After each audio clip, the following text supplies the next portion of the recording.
Welcome, everybody, to Danny Loves Movies. I am your host, Danny Till, and got a good guest with me today. Not gonna lie, it was kind of intimidating to get him on here. Not because he's a scary fella, but this guy gave me my first gig, and just for that, I've always been super grateful for him. Please welcome Josh Means, everybody. Thanks for having me, Danny. I'm excited to be here. Yeah, I'm glad you're here too, buddy. I'm trying to think. I like to ask everybody this question. Do you remember where we met? I don't remember where we met, but I remember the first time we talked. I don't remember where we met. I'm going to assume either Blacktop or not Stab. I don't know. Where did we meet? So I'm trying to think, because I know you and we'll get into this because I think because you started stand up also in 2016, correct? Yes. Yeah. The weird thing is, I started in 2016 too. We didn't meet till 2021, which is super fucking weird. Yes. Where were you doing it? So here's the thing. So I would just find out about any spot that people would tell me because the problem is everybody kept telling me about the SAC page, but it's a private group. You have to be invited. Oh, yeah. So I remember Al Schumann used to tell me all the time about the SAC page, but I'm like, you have to invite me in. Yeah. And then finally I got in because Maple was like, here, I'll share fucking buddy. I'll show you how to fucking do it, you fuck. Yeah, that's crazy that we didn't meet and Al Schumann was telling you about the page because Al Schumann was my ride or die when I was building my roast battle show. So that's weird. Yeah, and I had this great photo of you guys from 4 or 5 years ago. Blacktop might have been. Did you do Blacktop at all? Yes, and I would every once in a while. I know it's funny though. David Thorne and I followed each other at Blacktop, but neither of us remember it. The only reason why I know this is because I took a picture of the set list one night, and I was number 6, and I think he was number 9. Yeah. And 3 years later, I was just like, "Hey, Thorne, did you know that we followed each other at Blacktop?" And he's like, "Oh my God, Danny Teal, no, I didn't." that's a good David Thorne impression. Yeah, but at the same time, fuck the McRib. Yeah, I'm starting to remember now. I do remember seeing some of your sets at Blacktop. Yeah, because I remember the first time we talked was at the Scoreboard Halloween party in 2021. Okay. It was we played pool. So me and Angel Castro were a team, and you were on a team with Morgan Anderson. Okay. And we played for I think an hour, and you and Morgan just destroyed me. Yeah. Me and Morgan, that might have been the night, but we ended up teaming up to play pool almost weekly there because I don't remember who we beat first. I think we beat Al and somebody first, but we went on a big tear, and so we would do that often. I do miss that open mic specifically because I loved playing pool there, but also I'm not going to play pool during someone's set. You know what I mean? I don't want to go to Henry's and just go play pool during the mic. Yeah, for sure. I loved Scoreboard just because of how chaotic it would be. It was insane. You never know, because did you ever have any crazy heckles there? Not really. There were the same groups of people that would come in. You know what I mean? The same old folk that would just come get drunk 2 hours before the mic started, and really I would get the talking to before the show or even during the show, not really heckled while I'm on stage, but just annoying talking to me in person. So I guess that's just a normal bar experience, but I can't really remember any crazy heckles there. No bottles broken over my head. Yeah, fucking Matt Medina. Yeah. The closest was, I think somebody I forget who I pissed off. It was some drunk dude. I think he tried to charge me. I think one of the I was getting heckled by Ozzy McNaz, another comic. Bro, he randomly called me last week, just really? Out of the blue. He just called me. What's he up to? I think he's living in Philly, and last he said he was doing stand up here, working at a deli, kind of deli me and talking to crazy bitches and shit. And I was just like, all right on. All right. Yeah, it was just Good a for- random call too.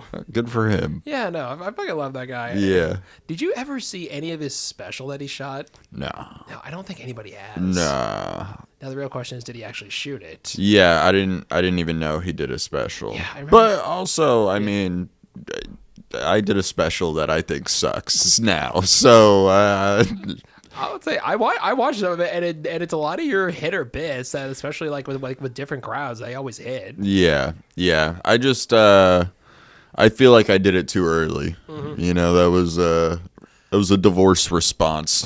Here's the thing: at least you didn't pull a Brendan Schaub and do a special after like a year and a half of doing it. Yeah. I had a little more tenure than that, but it still wasn't deserved. And then I did actually shoot another special for the Roast Battle YouTube page last year that will never see the light of day. So Was it just like a lot of technical errors going on, or what's the reason? yeah, it was a technical error. There was a bunch of logistics on the ticketing end that were out of my hands.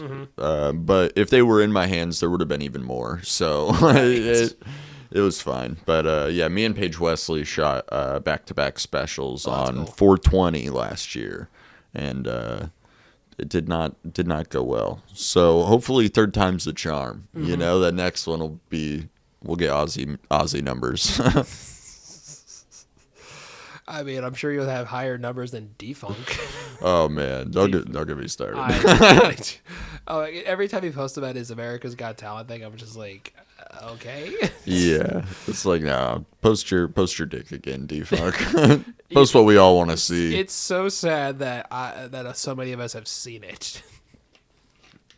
Yeah, that was crazy. And when I finally found out who was the person that leaked it, I was just like, so because of you, we have to see this thing. I don't know if I know who leaked it. I'll tell you off air. Yeah. No, that's totally fine. But I just was trying to remember because I feel like I might. But I know who sent it to me. yeah, I definitely know that. Yeah. So Blacktop, we met at the Halloween. Yeah, Scoreboard Halloween Party 2021. And then I remember I went to back when it was Verbal Insults, I went to one of the next matches at the Punchline, and we were talking in the parking lot. And I was just talking about the process and everything, and you just asked me, hey, would you want to do one? And I was just like, only if you feel okay, give it to me, just because I'm sure we both know people that try to like beg and beg and beg all the time and try to kiss ass. Yeah, but I mean, that's everybody, but it's not everybody, because I mean, you didn't do it, and like there are a lot of people that don't beg for spots, and that's who I would like to reward. But Well, yeah. But it's so easy to be like out of sight, out of mind with people that you don't see often, or Yeah, like sure. you don't know. Like we had been doing it at different spots, and so like I did a lot of my early on sets just at like Laughs Unlimited Right. and Punchline. I wasn't grinding mics at first. You know what I mean? Yeah. And what's funny is that I didn't set foot into Laughs Unlimited till last year. Yeah, I heard about that. That's nuts to me. Yeah, and a lot of people were just like, why? And I was like, I think it was just because a lot of angst just going up to it. And again, I know people bomb all the time there, but Yeah. just certain places where you just don't want your first set to just eat shit. Yeah, have you done a set there yet? Yeah. So I was, I did like the pull the name out of the Pro-am, bucket. yeah. So the Pro-am. And I was one of the first names that got pulled, and I did okay. And then, because again, you have three. It was what, 3 minutes? 3 minutes, Yeah. So yeah. again, like 3 minutes, it's like either like a handful of like easy one-liner jokes, or maybe one or two short stories. So again, it's all about what do you want to do for those 3 minutes. And then I had my moment at Streets, like I think like the same day, and then that was the moment that everybody got around. I'm like, do you know what Danny fucking said last night? And then you text me the next day like, hey, you want to do my competition? Yeah, I heard about your moment in Streets, and I was like, I had been having moments similar. So like I was like, this is hilarious. Like everything that you had said was spot on and very funny. Yeah. And I was like telling Gabe and Logan and Jenny, because we were all at this like golf roasting tournament thing. And she was just like dying laughing because it was spot on for her as well. And she immediately just started asking who you were, and I was like, I gotta get you. We gotta get you more sets in here. Like, So, don't be scared of it. yeah, and then I remember like when you were asking me initially about to go do verbal insults, I was like, only if you feel okay, like, because I just want to earn my place, and I think I could tell you really appreciated that. And I will say though, like, I'm sure you've had those itty bitty little moments of like small victories, but like that night where I go in there and I'm sitting in the green room and I see my name like on the roster. Yeah. It was just like, because again, that was like year 6, almost year 6, because that was, I think, in February of 2022. My first set ever was on April 1st, so that was like close to year 6, and I was just like, finally. Yeah. Because I had done like one live stream, and outside of that, it's mainly just been open mics. So it's just a lot of just, again, grinding. And then when you gave me that moment, I was just like, holy shit, like, this is a big deal. And again, I know you've done a lot of shits, like more advanced, but at the same time, it's like your first big small victory. Oh yeah, 100%. I remember when I started comedy. Part of the reason I started was because I'd always wanted to do it, but I didn't. First off, I didn't really know that you could do it. Like, whatever. And I kind of talked about this recently on Marcel's podcast. But Mikey Winfield was somebody that I met doing basketball podcasts. And he gave me tickets to a show. And at the time, I thought it was like, oh, wow, like, this is so nice of him to give me tickets to his show that, like, everybody's paying for. But it's like, he's just trying to fill seats. You know what I mean? But I went there, and he told me afterwards, like, hey, if I told him how much I loved it and that I wanted to try it. Like, I had so much fun. It was great. Leon Gibson was on the show and was like telling stories in a way that reminded me of me and my friend telling stories. Sure. R.I.P. Leon Gibson. Yeah, I was about to say rest in peace. Yeah, that just happened. Yeah, I don't think I ever met him, but it was just one of those things where it's like when somebody like lost somebody, it's like, I'm so sorry. Yeah, 100%. That was like somebody I met before I did comedy because it was like the show I went to that ignited it. Yes. And so I told Mikey after that I like really enjoyed the show and like felt like relatable to it, not like, oh, I'm as funny as you, but like just the casualness with which he tells jokes. I was like, that reminds me of me. Right. And I feel like I can do this. And he was like, do some open mics and I'll get you out on a show at Punchline. And so like he put me on my first show at Punchline, and I was like, I'll be forever grateful for him. You know what I mean? Yeah, because it's one of those things where like you're on the stage, and back to like but prior to that you're in the audience, so it's like when you go, it's different when you're sitting. And as for anybody who's listening to this or watching this, like when you start doing stand-up and you go to shows and you're sitting in the audience, it's a whole different feeling when you walk up the steps and you're performing in front of, even if it's only like 20 people or it's 100 people, whatever. It's like when you're on the stage, it's a whole different feeling. There's also, you're completely correct on that, but there's also a huge difference between performing for that crowd at Punchline or Laughs Unlimited, just a comedy club ready to hear comedy, versus scoreboards where it's all drunk people playing pool. Like that's a huge difference. And I mean, I think it kind of makes it a little easier once you go up, because you don't have to deal with the chaos anymore. It kind of is, because the handful of times where I've done a set, whether it's at Callback or even on the Punchline stage, it's one of those things where obviously you have the jitters, but like the entire audience is just there to have fun. So they just want to hear what's your angle, what's your hook, what do you want to say, like what are your thoughts on the world? Yeah, 100%. Yeah, and then so obviously you talk about like that's what motivated you. I'm curious, like what was it like for you when you were a kid? Like were you? Because a lot of the times comics talk about how like even though there's this way on stage where they murder and they're just like super funny, they're quick, for all I know, a lot of the time it's a complete 180 when they're a kid and they're kind of shy. Like were you a shy kid? I was definitely shy. I don't know. My mom, I argue with my mom about this sometimes. She'll say that I'm not shy and I've never been shy, but it's like she just forced me to do shit I didn't want to do. You know what I mean? All the time. And I was still shy, or I didn't want to do it, but I was out of my comfort zone all the time. And I was also like always trying to make people laugh. Like that was something that I was trying to do. I wasn't shying away from that, but I was never the type to like, oh, I want attention on me all the time. Now give it to me. But back then I didn't want attention. I wanted to just like skate by, you know what I mean? Sure, I like still do. yeah, because for me, like I talked about this with Caitlin on my last episode. Like when I was a kid, I was like I had like really bad shy social anxiety. I still have social anxiety. Like if people think like I know a lot of people think like, am I on the spectrum? I'm not. I just am so painfully shy. I'm so scared to talk. Yeah. And a lot of people are like, really, you? I'm like, well, on the ends, like you don't know what it's like in my head on the inside. Where like if I'm in a group of like 5 or 6 people, it's like unless I have something to add to the conversation, I'm just gonna be quiet. Yeah. Like on the first day of kindergarten, I don't know what it was like for you on that first day, where I imagine like, you know, like every kindergarten class, you sit in a circle on a carpet. Me, I was over in the corner for the entire day. I think where some of your anxiety comes from is thinking that that's a bad thing.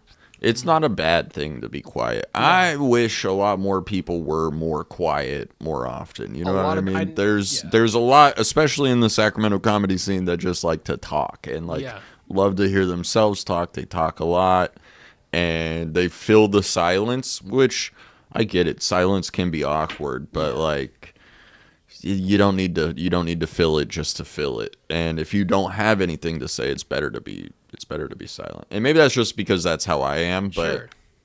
I see it in other people too, where it's like you're doing too much right now. Mm-hmm. Yeah, so and I'm curious, like, so like when you started doing stand up, like, did you exclusively do all your stand up in Sacramento, or also like, or did you do stand up in college, and also did you go to college here? I went to college here and dropped out of college. I also then went back to college. So I went to junior college straight out of high school. I graduated 2010, went to Sierra College. And then dropped out after like 3 semesters, right? Maybe 2. And then went back to ARC in 2019. So I'd been doing comedy for a little while. Yeah. Was gonna try and get like an English writing thing to maybe help for a comedy writing gig. And then COVID happened during 2020. I transferred to USF. Was going online and then dropped out immediately. I was not immediately. I did another like 2 semesters. And then dropped out. But I basically only did comedy here in Sacramento for the first like at least year or so. No, 8 months in. What's funny is I did Seattle before I did like San Francisco. That's crazy. Or Tahoe. Seattle was the second place I did comedy. And it was because I got accepted into a comedy festival way too early into my comedy career. How much time did you have? Like 10, 12 minutes? Probably. Yeah. Around the same time, in December of... I started June of 2019, and then December of 2019, I got passed at Laughs Unlimited and accepted into this festival that was 4 months later. It was on 420. It was a weed festival. And I said I'm fine with smoking weed. I smoke weed, all this. But like I said, I was fine to do any of their shows also. And one of them was a roast battle show. And that was where I did my first roast battle. Sure. But also that was something that when I first started, I never smoked before sets. I didn't want to get nervous, you know what I mean? But I do smoke a lot. So like it was different going on stage like sober, but doing my day-to-day not sober. But I liked it because I was like, I also don't want to rely on drinking or weed before I get on stage. So I went like the first 6 months sober, and then when I got accepted in this weed festival, I was like, I got to learn how to smoke weed before a set. So I just started practicing, and now I've never stopped. Yeah, and I'm curious, like for you, like what were those like first jitters or just like the things you were trying to figure out when you first started? Because the big thing for me is like obviously one mic, one hand you're holding the mic, and my thing is like, what the fuck do I do with my other hand? Yeah. Like 'cause a lot of time it's like either hand in the pocket or hand sitting on like the bar stool or just like having whatever drink I have just in my hand, just to have my hand be busy. Yeah, that's something that you never you don't think about until you're already doing it. You know what I mean? Like for me, I didn't think about it until You start doing it. I started my first ever set, and like at first my first jitters were just the stage. Like I don't like public speaking. I was never the type to like talking in front of the class. I hated it. Like reading in front of everybody, and I'm like a good reader. I can put whole words together and everything. Like it's crazy. But I just didn't like it because it was like everybody's listening to me, everybody's focused on me, and if I fuck up, then they're gonna laugh at me, whatever. Yeah, for sure. But then it got to the point where I was like, I got my first laugh, and I was like, okay, I could do this. And then when I had my first real bomb, Kyrie Shabazz went up third at the Laughs Unlimited Pro-Am. This was my third time ever doing stand-up. Right. And I was like, oh, wow, whoever has to go after him, it sucks for them. Because, like, he just leveled. And then they call my name. And I was like, wait, what? And I hadn't been going over my notes or anything. I'd just been enjoying his set. Right. And so I run up there. I do my opener joke. It goes fine. I do one more joke. And then I go, so my brother. And then I just kind of do the same joke again that I had just done. Or I like forget where I was. I got confused. I paused for a second and I was like, wait, what was I saying? And one of my friends in the audience is like, you're talking about your brother. And so then I just restarted the joke that I had started with, and I was like, oh fuck. Like I was like getting in my own head, but like I kind of pivoted and made fun of myself and saved it, quote unquote. Sure. But that was just a rough one where like I remember getting off stage and being like, maybe I'm not gonna do this forever. Like but I just took that and was like, I think next time I'll know I'm gonna go up, and you adjust. And like I've been doing that ever since. Yeah. And then I'm curious, like for you, so like when you started and you start looking at comedians for references, I'm not saying like which ones you want to copy, but like when you were watching stand-up or stand-up clips, who were the comics that you most identified with? Because like the ones that I met for me were like, just because at the time, like age-wise, was pretty close, and we have a lot of stuff in common. Was like Pete Davidson was the one that made me want to like really like get up there and just do it. Just because again, he was just like 3 years older than me. You know, he was on Wild and Out. He had done Geico, and then he got Saturday Night Live just based off stand-up, and just the way he talked, I related to a lot of how he was feeling. And then, like, obviously, Sandler just for silliness. Anthony Jeselnik for just his slow delivery. Yeah, Jeselnik was one of the ones for me, for sure. I loved the slow delivery, the dark humor. I was always very big into darker jokes. Louis C.K. was huge for me. Hannibal Buress was really big. I got to open for Hannibal I remember that. a month or two ago. That was very cool. Because he was somebody. One thing that I did when I like started getting into comedy, one thing that I did was I would just put it on Pandora and like play through whatever, insert famous comedians station, and like I would find new people that way and like figure out what albums there were and go listen to that. And I found so many people that way, but the like main stations that I would play were like Louis C.K., Bill Burr, Patrice O'Neill, loved Patrice, Dave Attell. Dave Attell is so underrated, and most people like don't think of him when they think of like all that. Like because also Jessel, like has talked about how like so many people have ripped him off. Oh yeah. And nobody addresses it. New York is full of Dave Attell ripoffs. My favorite Dave Attell ripoff, Big J Okerson. He said it himself that he's kind of he not so much anymore, but kind of ripped off Dave Attell starting out, and somebody else pointed it out to him, and he was like, "Oh wow, like I didn't even notice it." Yeah. And then because I think Dave Attell is not like I'm not saying like he's not huge, but I mean like he's a comedian. Everybody loves him, but he's not one of the ones that like just blew up. Yeah. Like he was always steadily working. He was always cranking out specials. He was always, I mean, he was one of my favorite Conan guests because when I was in high school, obviously like I had to get up at 5 something every morning for school, but like because I had Dish and he was on TBS. Conan would come on at 8 o'clock instead of 11. That's so you nice. know like yeah. And my thing is like, so what's funny is that like I love Conan O'Brien, but what's funny, I don't love bits. I just love interviews. Like I like watching interviews with people, and Dave Attell would just be saying some random shit. Like I forget how old he turned, but he talked about like going just to the Central Park Zoo on his birthday and just looking at this like lone fucking giraffe or some shit. Yeah, he can take the most mundane things and make them outrageously silly. And then, did you ever read Jay Moore's book about his 2 years at SNL? No, I haven't. Oh, it's so good. I think it's called Gasping for Airtime. And he was when Dave Attell was a writer there. They were office mates together, and they made a bet. And my favorite story from his book about that was he made a bet. They made a bet with Farley that On Command, I think it was On Command, he could not shit, and they wanted him to shit out the window. No.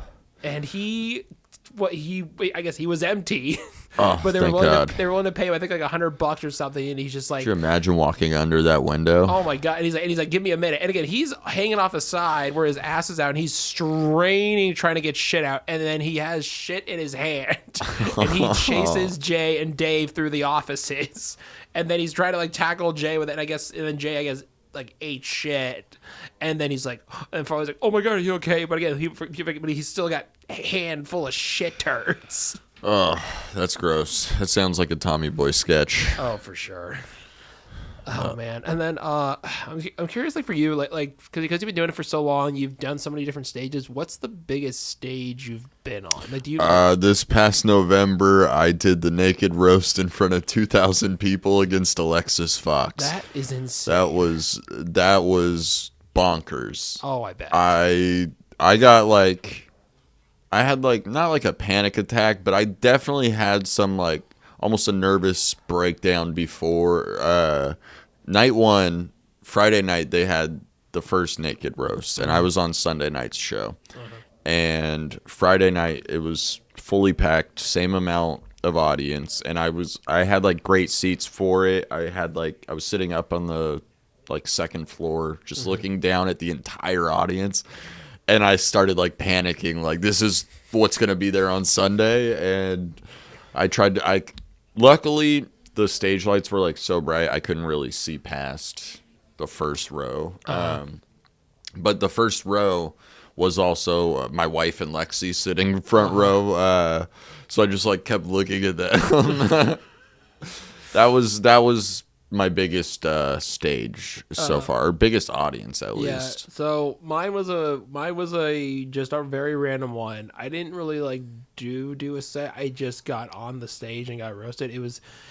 Did you ever go to Clusterfest in? You did a Jeff Ross's show, right? Yeah, so they did. So did you ever go to the 3 years of Colossal Clusterfest in San Francisco? Okay, No. So this was the year 3. Yeah, I talked about this with Caitlin on the last episode. Every year it just got too much bigger and bigger and bigger, and they never had a capacity on like how many tickets. And they just, because the first year was just so cool, just because it was just so organic and independent. It was just like, hey, anybody who like enjoys this shit, come. But then each year it got bigger and bigger and bigger because of the names they were getting. Yeah. Like I'll say, like the first year I got to like fully talk to Trevor Moore for like 5-10 minutes. That's cool. And he was super cool. And then on the third year, though, it just got way too big. I mean, I remember like Mulaney was doing a show at the Bill Graham Civic Auditorium, and they were like, "Oh, don't worry, we're gonna try to clear everybody out." Nobody's leaving. Nobody's gonna leave. There are people in that theater who stay all day, and they were doing roast battle that night, like the night before, and the big ones were Jamar Neighbors versus I'm so sorry to cut you off, brother. I got the time. I can edit it. Let me just ask these guys to turn this down a little bit. Yeah, gotcha. Is there a way we can... Thank you. Sorry about that. No, you're good. Yeah, so the battle was Jamar Neighbors and versus I think it's Guy Branum. Yeah. And they were just saying the most fucked up shit on the planet. And then they were like, who wants to get roasted? And again, I was like deep in the back, and then Chris Red was also there, and then I was like, I want to, and then I think it was Ross who was like, get that fucking kid up here, and I got up there, and then it's the Bill Graham Civic Auditorium. Yeah. And you're just like, holy fucking shit, this place is huge. Yeah, it's huge. And then I think the only couple ones I remember is when Jeff was like, how does it look like you? How does he look like both a grandma and a grandpa at the same time? That's and then, great. Yeah, and then and then I think he said, when do you think it went wrong for you, Danny? And I said, probably fourth grade, Jeff. Then he said, is that why you still dress like you're in fourth grade? I was wearing pretty much this exact outfit, and he said I look like I'm dressed for today and tomorrow. That's fucking hilarious. Yeah. Dude, because I don't think people he just is. He seems like such a good guy. And again, I only met him the once, but I've seen him in interviews. And he just seems like a super humble, super chill guy. Yeah. Apart from one thing, I've heard nothing but great things about him. Yeah. My favorite story is when he was on Conan's podcast talking about the B. Arthur joke that he did at I forget which roast is it. Was it Rob Reiner's roast where it was where he talked about I think it was Rob Reiner, but the punchline was, I wouldn't fuck you with B. Arthur's dick. And nobody had roasted B. Arthur at that, and I'm like, it's B. Arthur, and nobody's saying anything, so he was like, I needed to say something, and then he said that. And then months later, she's doing some book signing or something, and he goes and he pays, and then he's about to say hi, and she just goes, you nailed me, you prick. Shit. Flip, how we doing on time right now? You just hit like 30 minutes minus. Cool. Yeah, this is flying by. And so for now, we're gonna get into our topic, and this is a movie podcast, and our main discussion is like our favorite football films. But I'm curious, like for you, like what is your relationship with films like? Like, do you remember some experiences going to the movies as a child? Because like I will say, I can still remember the scent of popcorn in the Century Plaza 12 in downtown San Francisco. Okay, I get that. I loved going to the movie theaters growing up, whether it was a good movie theater or the one at the mall that cost $3 and had like a year, 6-month-old movies. You know what I mean? Yeah. When I first moved to the Sacramento area, I went there a handful of times. Because again, I went there so few times before it closed. I went and saw the remake of Point Break, where I almost left 3 times because it was just so bad. Yeah. In the Heart of the Sea, which is actually like pretty underrated, and then Triple X3. That's great. And TMNT Out of the Shadows. Those were like the 4. I feel like I only went to that movie theater. Like, I didn't even know movies when they came out. I knew them 6 months later because that was the movie theater my mom took me to. I didn't know until we went to the drive-ins one time, and then 6 months later we went to see something else, and I was like, hey, that's what we saw at the drive-ins. It's still in? Oh, shit. And then I'm curious, like, do you know off the top of your head what movie you've seen in the theater the most? What movie I've seen in a theater the most? I don't know how many movies I've seen more than once in the theater. So for me, my number, because like there's some I've seen like a couple times. My record is still Jimmy Neutron at 6 times. That's it came out when I was 5. Okay. Yeah. That's hilarious. I'm trying to. I don't know off the top of my head. I've definitely seen some movies more than once, not 6 times.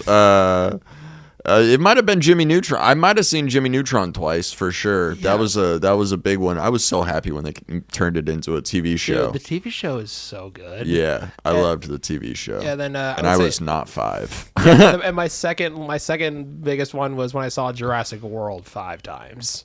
Just because it had been so long since we were in the world of Jurassic Park, and also at the time it was at my first job at movie theater, so I got to watch it for free a shit ton of times. Yeah, that's great. So, I saw This Is the End twice in theaters. That was the most recent one that I remember. Yes. You know what's funny though? Like everybody talks about how many people there, how they got to see it with a packed audience, everybody's losing their shit. I saw it in Hawaii at like 11 o'clock in the morning, and nobody else was in the theater. That sounds nice though. Yeah, but at the same time, like there like just the scene with Franco and McBride. I wish I could see that with the pack house though. I'd rather be like, I love seeing it at the movie theaters, but I don't like movie theater crowds, especially now, because now they fucking suck. I feel like they've kind of always sucked. Yes, but also like as now like every kid under the age of 6 has a phone, and they're always like, Oh yeah. and also for because they're sure, always it's even bitching. worse Like now. also because like I went to go see this slasher movie Hard Eyes this past February, so again about a year ago almost, and nobody was in the theater, but this family of like 4 or 5 that was right down the road with me, they would not stop talking, and they're like 7, 12, and I'm like, they shouldn't be in this fucking movie anyway. Go down the street and go watch Paw Patrol or some shit.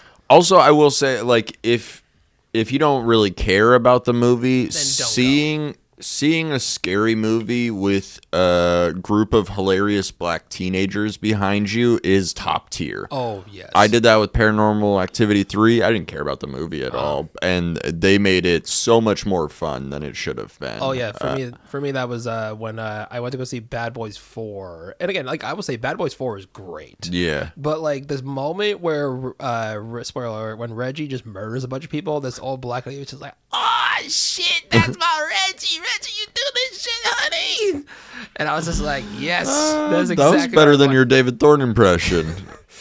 Oh shit. So like we'll get into our topic of football movies, because like even though like I don't play a lot of sports, so when I was a kid my sports were like I played a little bit of hockey, a little bit of like lacrosse and BMX, but like I think like the best subgenre of sports movies is probably football.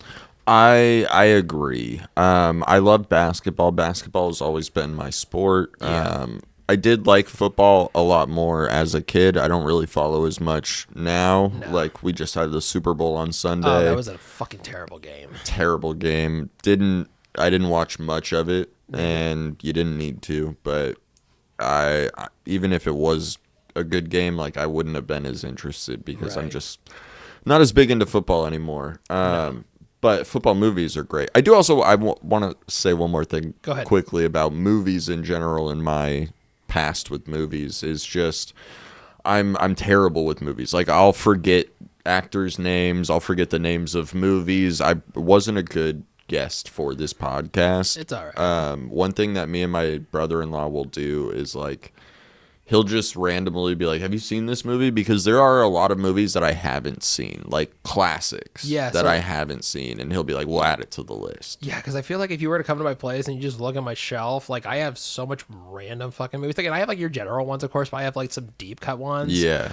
And I remember one time, like one of the first times I started having movie nights, Amy Thompson just looked at all my shelves and she spent like an hour just going through each individual one. Yeah. And then because everybody's like, "Oh, that's so many." I'm like, "Oh, that's just my living room." Like, I have like 2 shelves in my fucking bedroom. A ton and more. It's so many more. And then to the point where like now I'm just like I'll watch some of them are like I know I'm not gonna watch this again. I'll watch it once, watch the bonus features, and then just off to Goodwill. Yeah, my uncle had a huge collection, and he ended up like categorizing it. Not categorizing, he alphabetized them. Alphabetizes my one. And like it made it so easy to like go through, but even that still I would just be like, Little Nicky, let's put that back in. Oh, dude, once that Little Nicky Shout Factory Blu-ray Steelbook comes out, I'm so buying that. And I will say that like on my Sandler episode, I will say that I think Little Nicky is the best soundtrack to any movie he's ever had. Oh, it's great.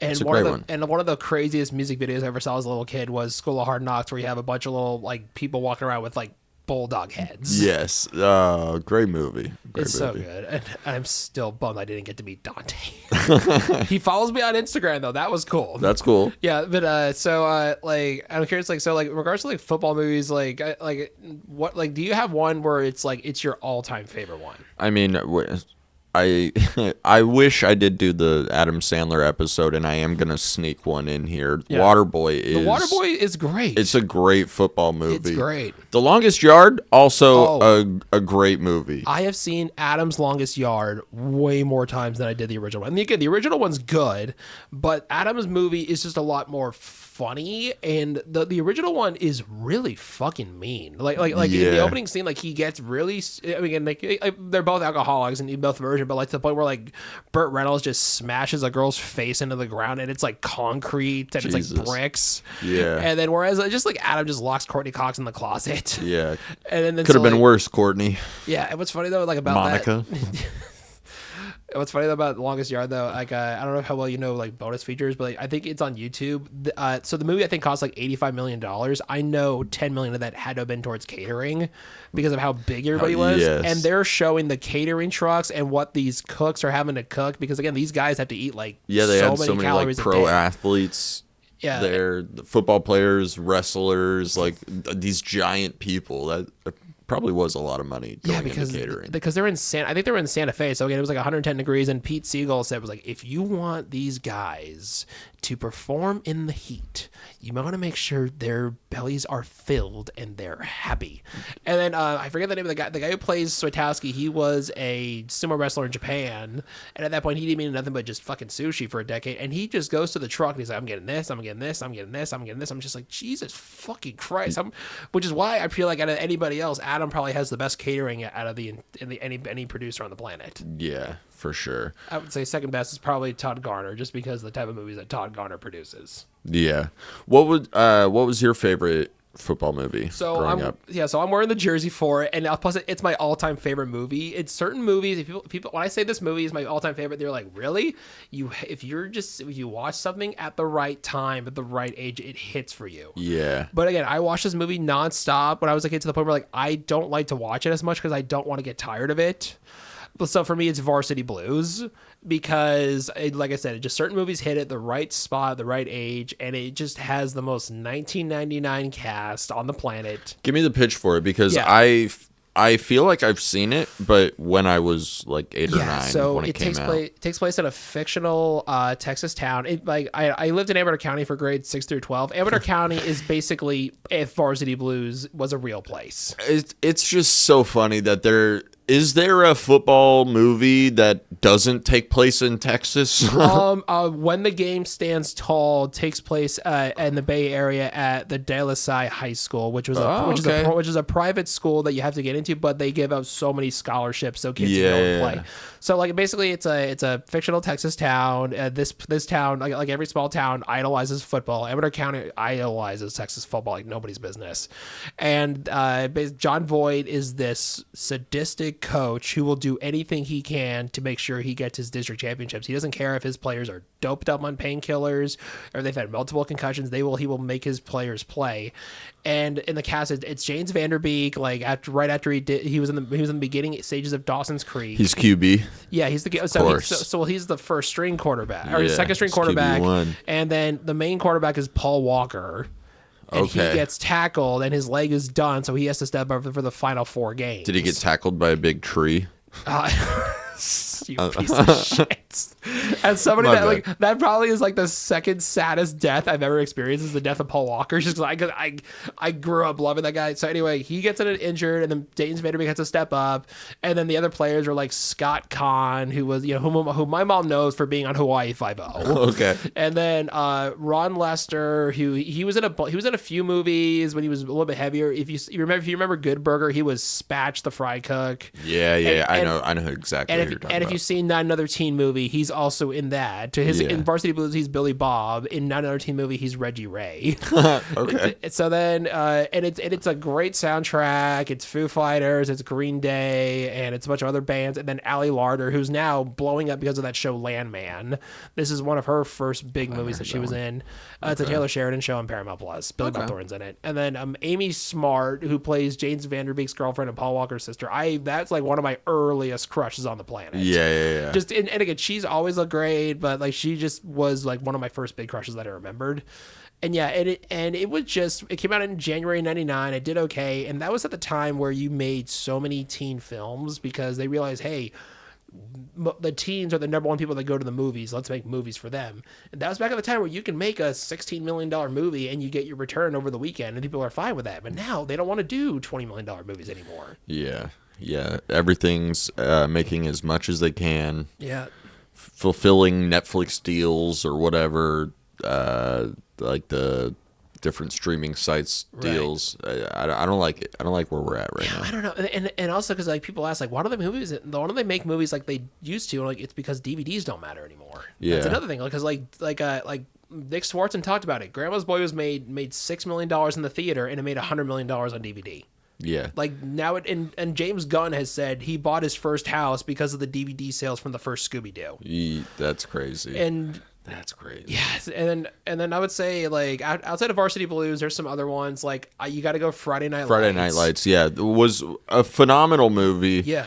I know it's a movie podcast, but the show is show is amazing. The show was like except cinema. except season 2. Season 2 they don't talk about. You can get past it. It's the worst season, but it's not awful. Yeah, and then yeah, what's funny about Friday Night Lights though is like even though it's been like however many years, my mom still calls Taylor Kitsch Tim Riggins. She refuses to know his name. Same, 100%. Anytime I see him in something, I'm like, oh, Tim Riggins. And then obviously Kyle Chandler, who's been around forever, but I know for a fact, more than anything he hears, Clear Eyes, Full Hearts, Can't Lose. Yes. And then I would say another one, God, there's so many. I mean, obviously When the Game Stands Tall, that was another good one.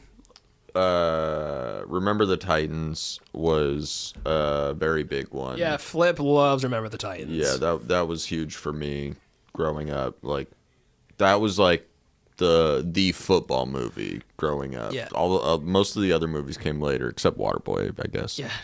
Yeah, I was going to say, and then another one, like, and I would say this may be the most accurate portrayal of this. Must be the most accurate football movie on the planet because the NFL didn't want to endorse it Any Given Sunday. Yes, yeah. That was one that I wrote down when we were talking about saw this. It. How old were you when you saw it? I was maybe like 15 or so. It was like perfect timing. I was for me. 9, maybe 10. Yeah, that's crazy. Well, you just see like the cocaine parties that they're doing and stuff. That's. Well, because for me it was like Dennis Quaid. Like my like one of my first like old school movie stars I thought of when I was a little kid was Dennis Quaid. Yeah. Yeah, like that. So whenever Dennis Quaid was in a movie, I had to watch it, and I saw it was a football movie with Dennis Quaid, Jamie Foxx, Cameron Diaz, Al Pacino. Yeah, you're like, wow, this is a great cast. And what's funny is that like everybody talks about like oh Lawrence Taylor. I'm like Lawrence Taylor is a player. Bravo. Yeah. Off the field, not so much. I loved the like dirtiness of that movie and like the flashiness, the adult side of the pro sports leagues. Like, I wish they had one for basketball. For sure. They have a college version for Coach Carter, kind of. Oh my god! And then I'm definitely gonna have you once March Madness starts. We'll do a basketball episode, and you're definitely gonna be the one to come for that because I know you love basketball more than anybody else I know. I'm down. And then I'm trying to think. I mean, obviously. Also, I do want to say about Any Given Sunday, Steamin' Willie Beeman might be like the best athlete name in a movie. There's probably a couple, but like Johnny Utah, that's a fun one too. Yeah. Oh, another one, The Replacements. Yes, The Replacements that was so good. So good. And then what's funny is that like so Keanu Reeves, I remember was doing an interview and it was right after The Matrix, and he's like, "Hey," somebody's like, "Oh, hey, what's harder, doing kung fu or playing football?" And he's like, "Playing football." And I remember he was talking with New Heights, the Chelsea brother, who was talking about like because he had never really played football, and he's meeting with the coordinator Mark Ellis, who is one of the best football coordinators on the planet. If you go on his IMDb, he has so many football movies because he's like the go-to coordinator to do. And he talked about just like, and again, he has one of the deepest voices I've ever heard. He kind of talks like this, and then Keanu fucks up, and he's like, "What the fuck are you doing, dude? You gotta do it this way." And I remember when, so do you remember when you were a kid? Remember as a kid, did you watch a lot of Disney Channel? Kind of, not really. So they had to do. I was at my cousin's house.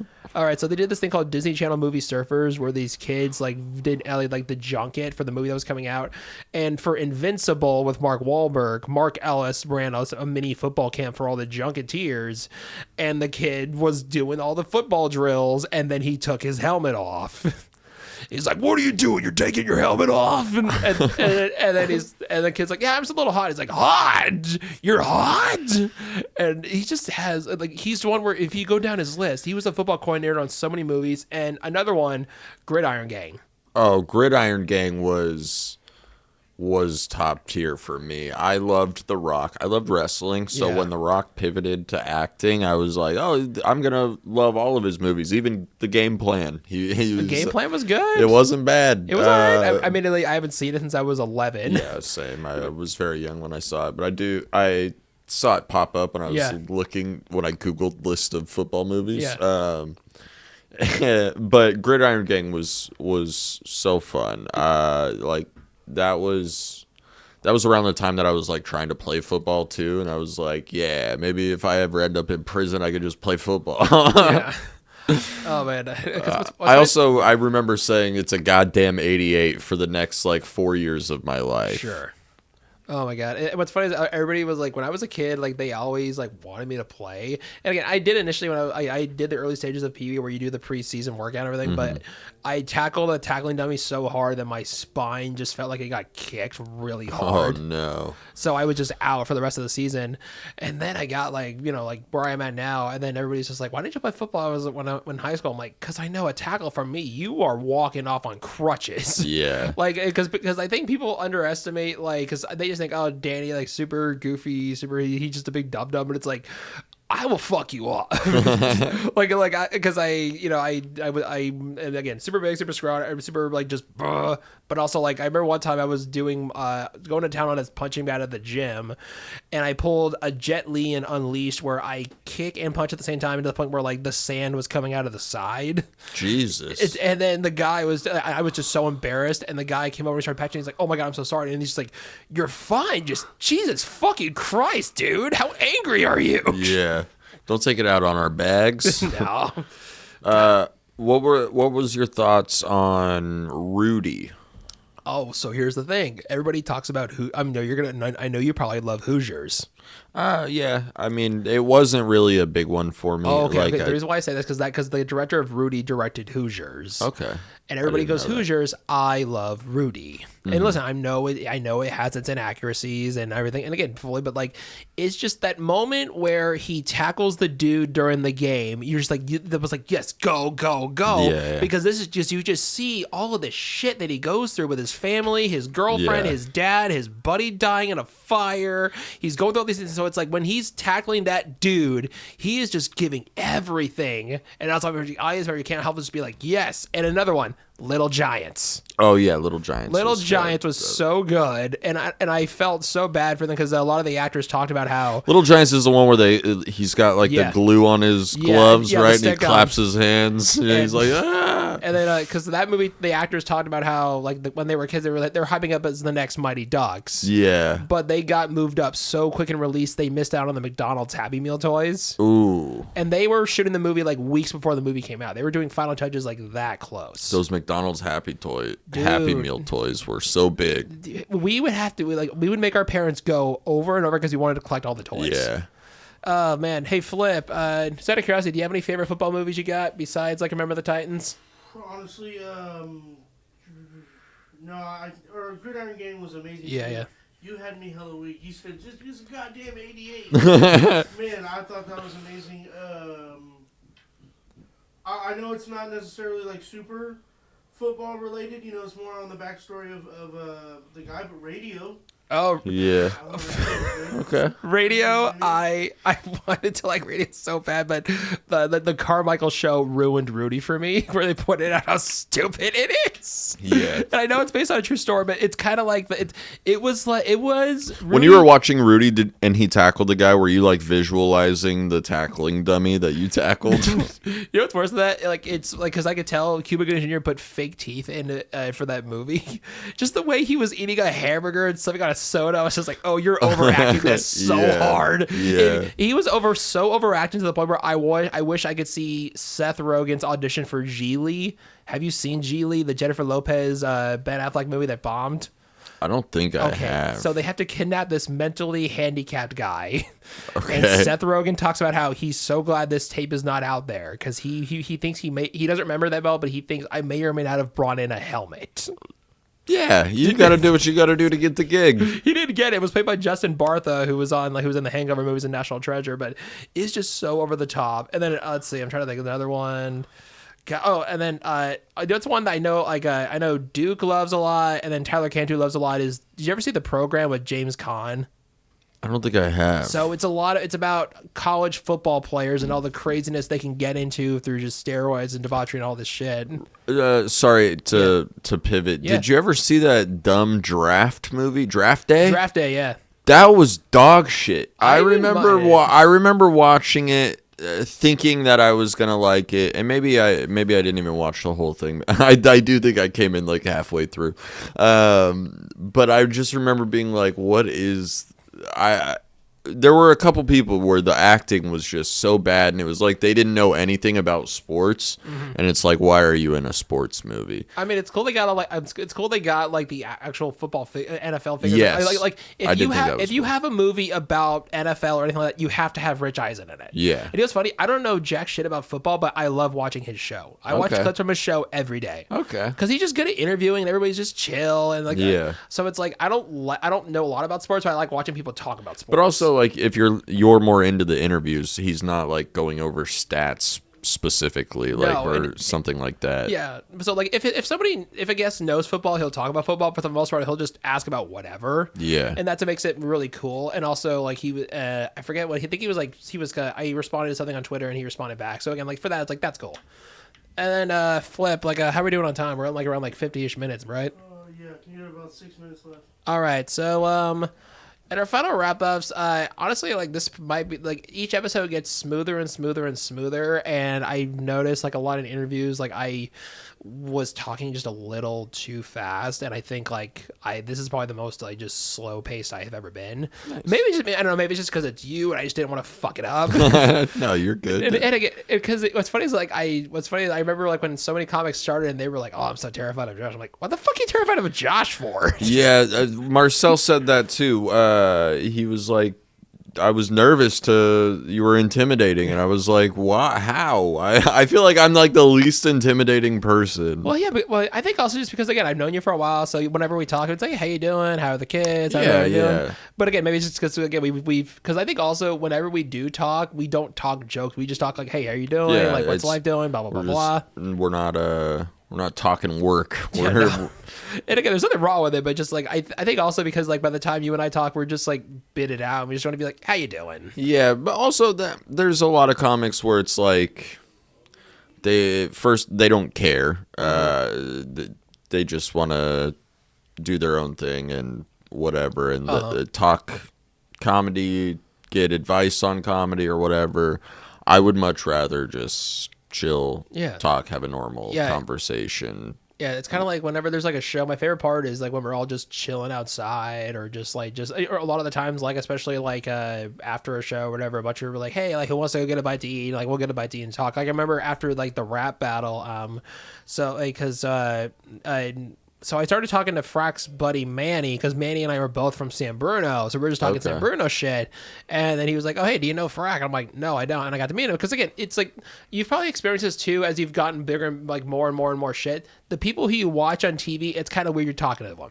Yeah. So like when I talked to Keith Carey originally, I was just like, I just know him as like, hey, I watched Roast Battle on TV, and you and Connor's fucking naked roast battle was like one of my favorite ones because it was just so nuts. Yeah. And like and I've gotten to meet a lot of people that way, but it's always the ones that are on TV and also the ones you loved as a kid. Mm-hmm. And I'm curious, like when you, in the almost 10 years you've been doing this, have there anybody you've met where you were just truly like so like shocked you're meeting these people?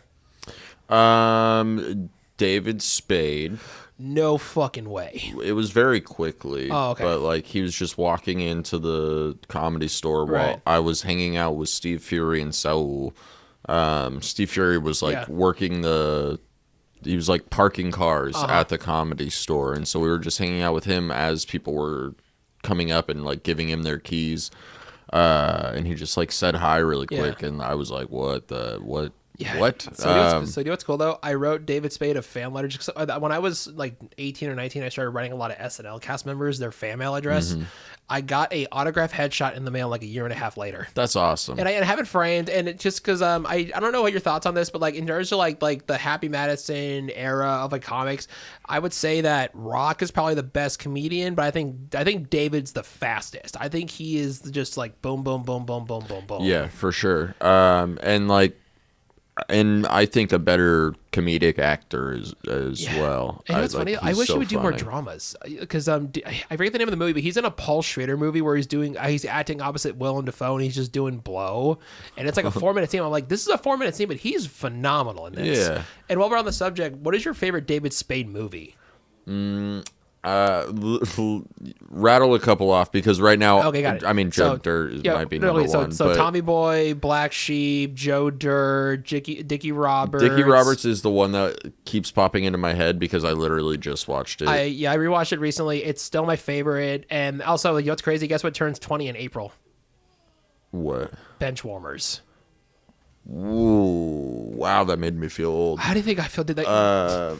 I would say Joe Dirt. Yeah. Or Benchwarmers. Yeah. Tommy Boy also, I get, like, it's so iconic Sure. that like I feel bad giving it to. Yeah, but at the same time, it's like, because I've said this to him on Twitter. I think it was like, it's like Dickie Roberts was the one I saw first, Yeah. and also because as somebody that wanted to be a kid actor, I related to that character a lot. Dickie Roberts is what I knew Rob Reiner from. Sure. Which I think Yeah, no, is dude, that's kind of crazy. That's funny. me too. And as we're wrapping this up, though, I'm curious, like, because you've been doing this now for almost 10 years, like, do you have like what are some goals or what are things you would love to do? Like, if somebody can ask, what would you do right now? Because for me, if somebody asks, like, I would love to do movies, have little bit parts and stuff, and then like stand up wise, if a buddy of mine wants me to open for him and do a quick 10 minutes, I'll do that. But just admittedly, I'd rather do movies or acting first or over stand up. Yeah. I would love to do movies Yeah. or TV or something, but my passion is stand up. I would love to be able to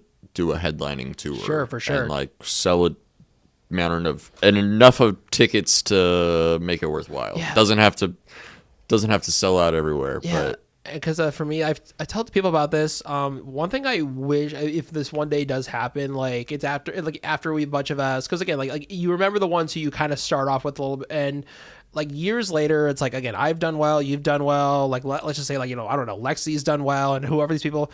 If we were to have like this dinner and we just take this photo and we just look at each other, and we're like, we met in open mics, yeah, and then now we're where we are now. yeah.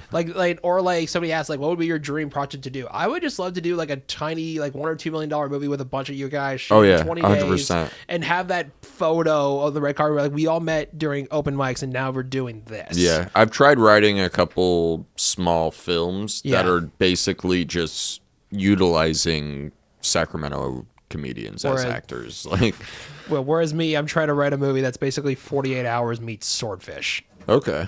And again, it's all we're like, obviously, it's like, I cannot make that unless somebody just gives me $80 million tomorrow. Yeah. Oh, fuck. I've told you before, like, you know, how much you mean to me. Like, again, you gave me my first gig. Like, I don't know how else to say other than you gave me my first gig, and I'm always grateful for you. I mean, you came out and you did great, and I'll keep on booking you. You're Yeah, always a fun time, always Yeah. a good hang. And I always like how, like, a lot of the time, like, we're not even talking about this. Like, I always appreciate that, like, we occasionally get to have just like a quick heart-to-heart conversation about whatever. Me Like, too. and I'm glad that we just talk about just like life and shit, you know, and I appreciate that. I like that I'm cool. I'm okay enough to, I could ask like, how your kids doing? Yeah, shit like that. 100%. It's like it's very cool to me that you care enough to ask how the kids are. You know what I mean?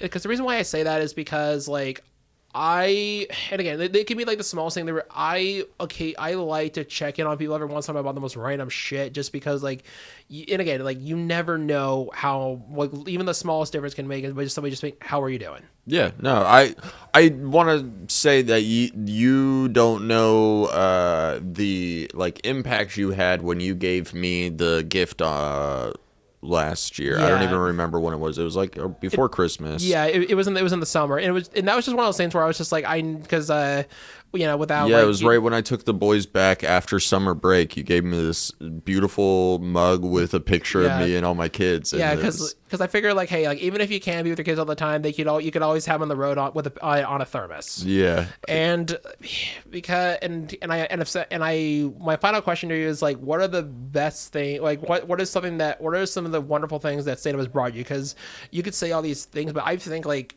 if you're not done stand up, if you're not done stand up, maybe you wouldn't be a dad right now. 100%.